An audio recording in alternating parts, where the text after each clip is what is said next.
Despite global risk mounting with hurdles abound, U.S. equity markets managed to eke out small wins after spending most of the session struggling in the red.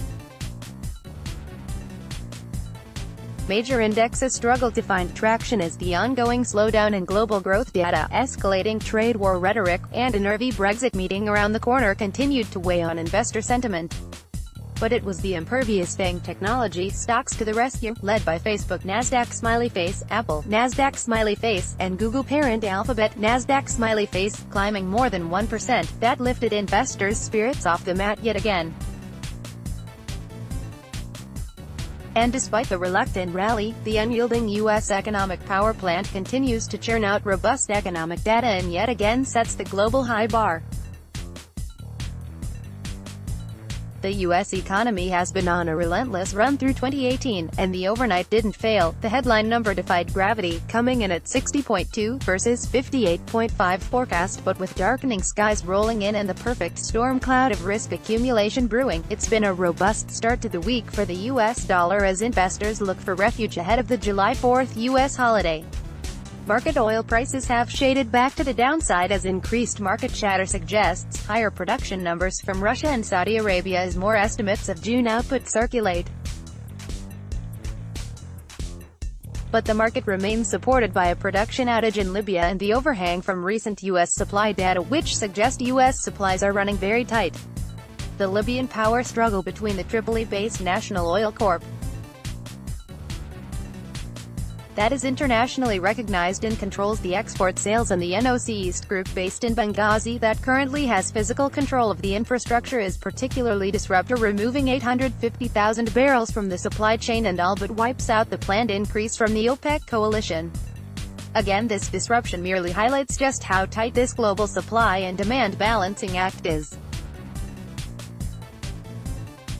Market all that glitters positively isn't gold, as the not-so-shiny metal is plumbing 2018 lows and moving within striking distance of the critical December lows of 1,236.50. It's all about the USD demand rather than any news specific, as the market's insatiable demand for USD to ride out yet another building perfect storm has the USD glittering. As such, gold is especially vulnerable in such an environment. Currency market German CSU leader says the migrations clash with Merkel resolved, which caused it to knee-jerk higher to 1.1648 Japanese yen. Given the market continues to slip up on virtually every other headline, this look high but remains stuck between general USD strength and risk-off sentiment.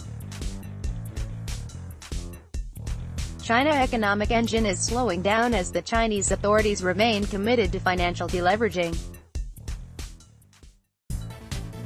Should continue to weigh negatively on the AUD. Asian markets not a great start to the second half of year for regional risk assets as the USD continues to grind higher against the local basket of currencies. The market is looking beyond trade wars and checking under the hood to see if it's a case of adding oil or the mainland economic engine is in need of a rebuild. Beyond the potential credit crunch, mainland authorities have been dealing with the latest run of economic data, and indeed this weekend's PMIs didn't help matters. With an asset bubble and waning growth momentum staring traders in the face, has been in huge demand since yesterday open. But keep in mind, a PBOC advisor said last week 6.70 is a level for watchers, so this level could be a line in the sand which may prompt authorities to take action. Indeed, big trouble in Big China. Very much a locally driven markets in the absence of offshore inflows, which have the currency and bond markets trading in very tight ranges. While oil prices remain supportive, Asia sentiment should continue to dictate the price action. Original post.